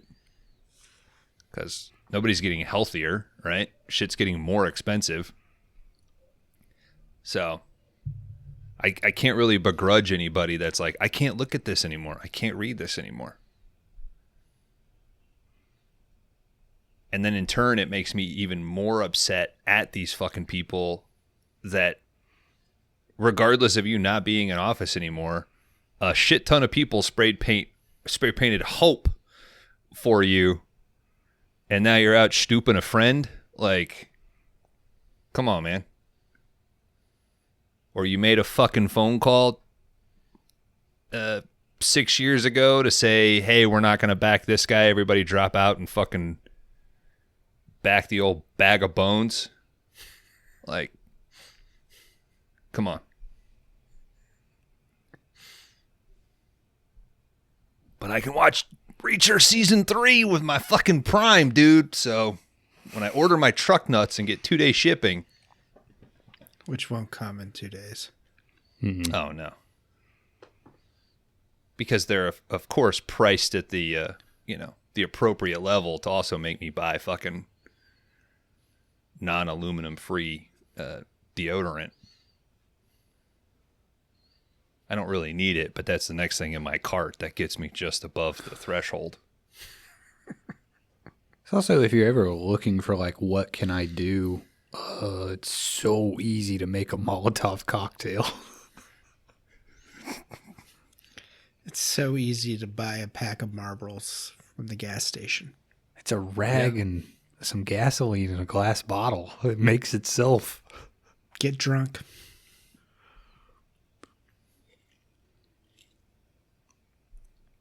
And then reuse those bottles for Molotov cocktails. Yeah. Yeah, you got to figure out how much do you actually need to leave in the bottle, right? Shout out to Philly. They burnt down an ice van this week, so that is a positive. But that was for the Super Bowl, right? I mean, it's one less ice van. All right, let's get through this fucking thing. Like we said, Mike and Cindy, they've got fucking morals. They don't want this hush money. But John is like, listen, they're going to fucking chase you. They're going to make your life fucking miserable. You're going to disappear. Just take this money and fucking live your life. All right? Do not end up like me. Mike's like, yeah, God forbid. Chunks the fucking briefcase out the window. Now, Sags has left. He's gone downstairs. He's gotten in his limo. This briefcase, it's falling right towards this limo. Sneaky little Sags. Once he gets inside. Now, say what you will about Sags. The guy pushes the fucking button himself. He's got a detonator. He doesn't have some lackey doing it. So this guy gets shit done. He hits the fucking detonator. Briefcase bomb go boom. Sag's done. Somebody frag Sags. You know, I think it was us. They better bolt. Cut to the four getting launched in their new rig into the vastness of outer space. Guys, that was Space Truckers, 1996. Danimal. All right. Upon further research, gentlemen, this was released April of 1997. This did not get a theatrical run. It went directly to HBO. It had a budget of $25 million. No box office. The cinema that month, you could catch The Saint, Anaconda, Volcano, and everybody's favorite, 8 Heads in a Duffel Bag. What is Volcano? You don't know Volcano? Anne Heche, Tommy Lee Jones, L.A.? L.A.? The tar pits go up, Oh, dude? dude, we I got don't it, know. dude. I don't even know this movie. Oh, fuck, man. God damn, we have not natural disaster categories. Don I mean, Cheadle. I feel like I've at least heard of most of these, but Yeah. Drew Carey's brother is trying to quit smoking, and he's like chewing nicotine gum throughout the whole fucking movie. It came out like during like Dante's Peak, Daylight, like that. see, I know in that those thing. movies. Yeah. Volcano and First Impact, Deep Impact. Dante's Peak came out like within a month of each other or something. It was kind of like a Deep Impact Armageddon thing. Mhm. I have a double feature of Daylight and Dante's Peak on Blu-ray. That's a fucking... That's a fun afternoon. That is dude. a fucking Bones family Sunday. Might want to bleep your own name, dude. People know my last name. Oh, all right. Because surely they've followed me to other source or other shows. Yeah, you're probably right though, with all the fucking Molotov cocktail. Dan, I Well, can that's tell mostly you me. that month, was that like all, was that like That spaced yeah, out? everything was that was April of 1997. That means I went to the theater 4 or 5 weeks in a row. Yeah, I think we went to Anaconda. I know I seen that in the theater. Yeah. I know I saw The Saint twice. I saw it on a Friday, and then I think the next weekend I went to like a Saturday matinee because I couldn't stop thinking about it. Maybe I went in Volcano. I know I rented 8 Heads in a Duffel Bag. What? I don't remember that holding up. I know it's a rental. Due to trouble finding a U.S. distributor, the film was never released theatrically. Went to HBO. Steven Dorff, his agent hated the title of this, so they didn't tell him what it was. They named it Untitled Irish Space Movie because this was all shot in Ireland. When filming wrapped, Stuart Gordon asked Steven Dorff what the title of the movie should be, and he's like, I think you should name it Space Truckers, and that's what they went with. Stuart Gordon did have this idea for many years. After the international success of Fortress, he took his earnings from that movie and put it into Space Truckers, and that's what we got. He did shoot it in Ireland, like I said, for tax breaks. Soundtrack was made by Colin Towns, who played in the band Gillian, fronted by Ian Gillian of Deep Purple, who then in turn made our song Space Truckin'. The biomechanical warriors were all played by females and one male. We said that. One of the few Stuart Gordon directed movies that didn't feature nudity. Boo. And that's all I got for Space Truckers from It didn't stop 1996. Kron from taking his shirt off, though. Nothing does, dude. And his All pants. right. I probably did watch this movie shirtless. I mean, this was a lay in bed at the end of the day kind of thing for me. Rate my box. Before, so end of day, so after therapy. Mm-hmm. Wobble, wobble, wobble. Sorry, as I erase here. 2.9, we said, right? Yes, sir. I had 2.7 for some reason. All right, Kron, you put me at a 3.0. Dan, you went a little higher, 3.5. Kron, what you got for Dan? Dan, I'm going to give Dan a 2.5 on Space Truckers. You got to counter that there, Dan?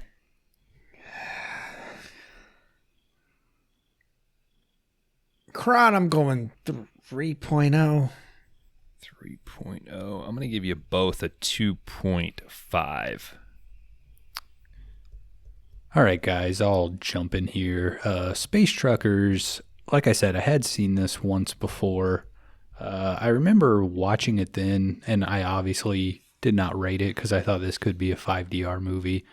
And I had about the same experience this time. I think this movie is a lot of fun. Like, it has a lot of wacky ideas. I mean, I think Gordon purposefully kind of did this in a campy, fun way. Like, he's not taking the subject matter too seriously at all.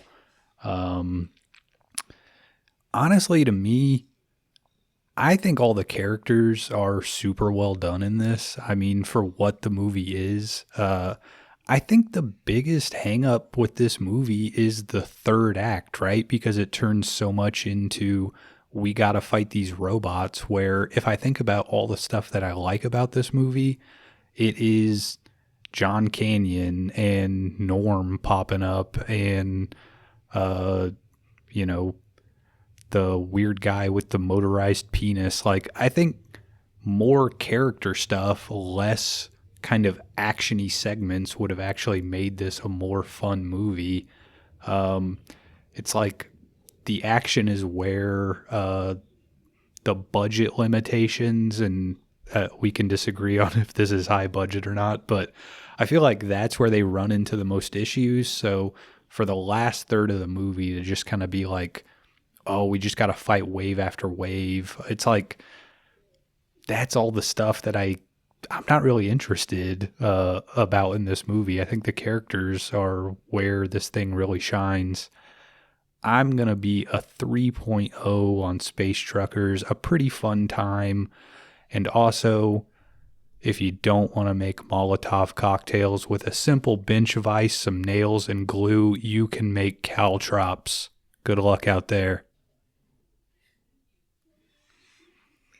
Space Truckers, 1996. One of our favorite directors, Stuart Gordon.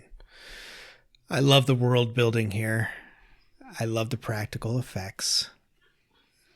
You always get great atmosphere with Stuart Gordon. He does good shit.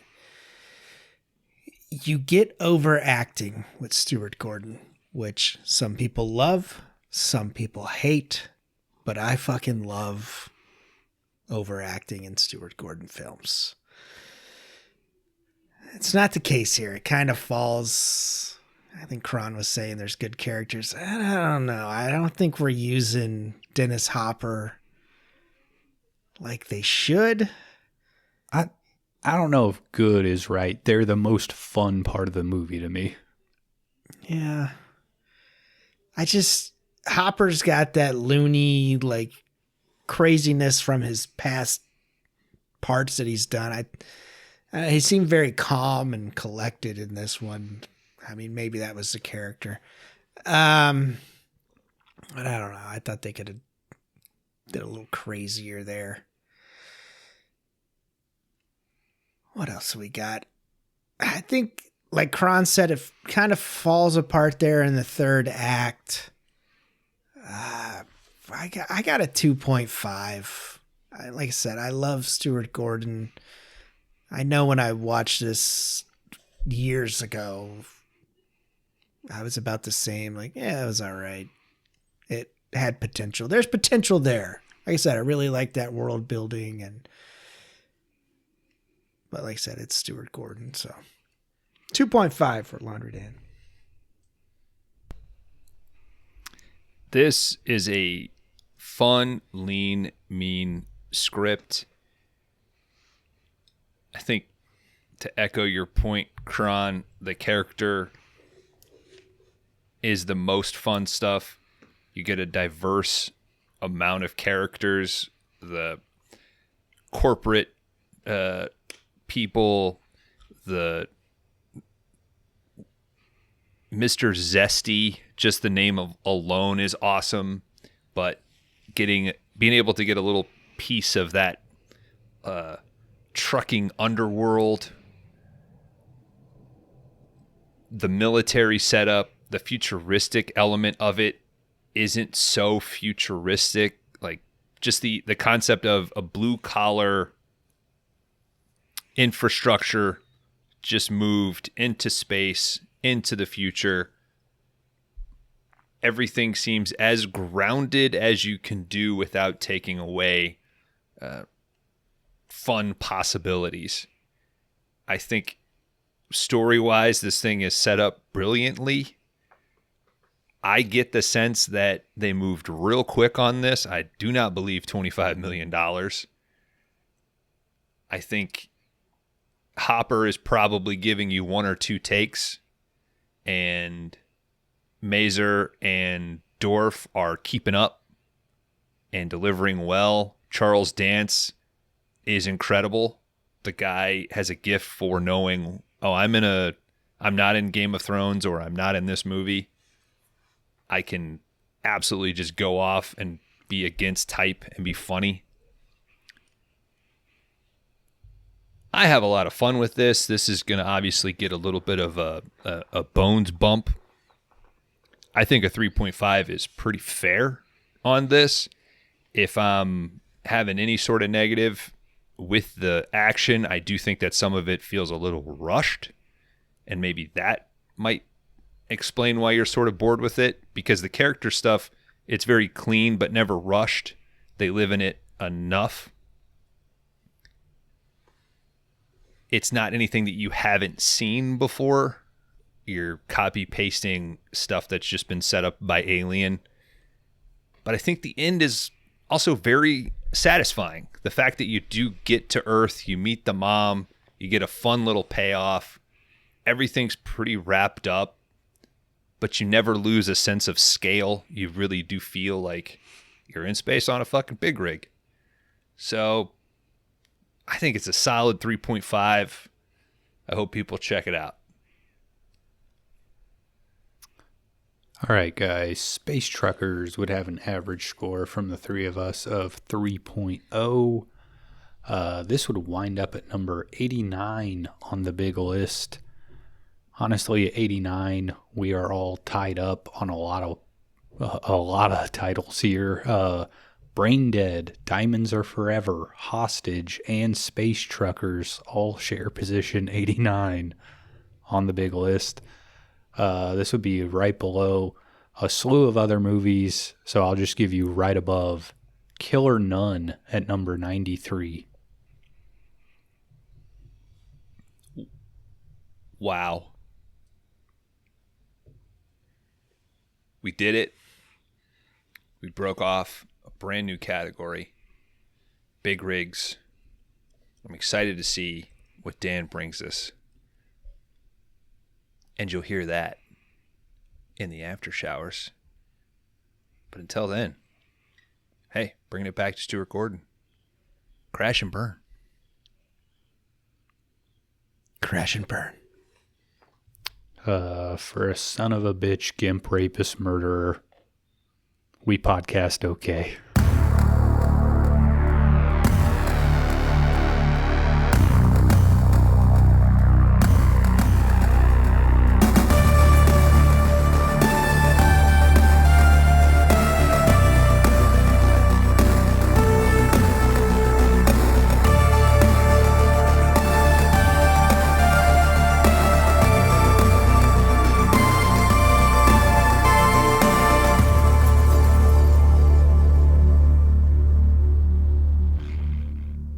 Welcome back, everybody, to 5-Day Rentals.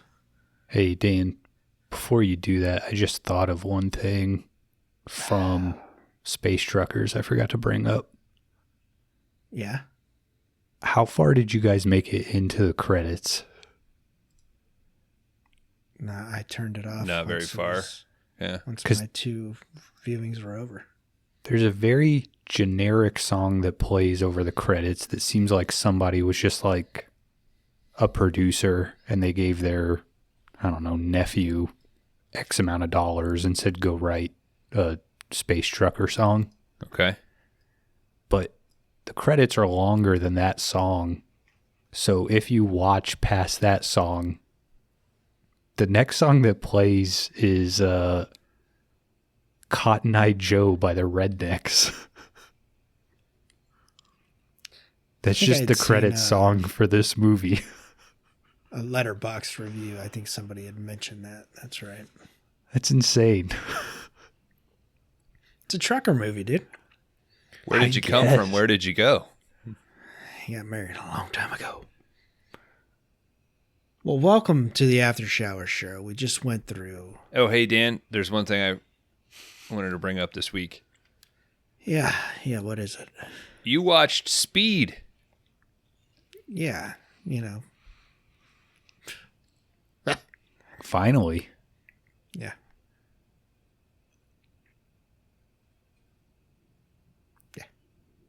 What'd you think? Wow. It was good. I Pretty enjoyed good, it. right? Bus has to Yeah. go fast. You know. I like it. Don't fuck with daddy. Cans. It was only cans. Cans. I got gum under my seat. There's gum on my seat. Yeah, I enjoyed it. I thought it was pretty good. Maybe I'll do 2. I don't know. Don't do Well, 2. I've never done 2. Really? We should do 2 on the show. Ugh. If you've never done 2, we should do 2 on the show. Is I've it never that seen bad? Speed 2. What? It's fucking... It's got a fun villain, though, right? Who's Yeah, the dude. bad guy? I don't want to tell you. I looked at it and I totally forgot. It's Is Willem it Dafoe. Busey? Oh, Yeah, it's that's Dafoe. Yeah. I mean, that's kind of fun right Yeah. there. Like, even if the movie sucks, that's at least got to be enjoyable. But yeah, Speed's good. Check it out. It's on HBO Max right now, streaming. Might not be by the time you hear this episode, but we tried.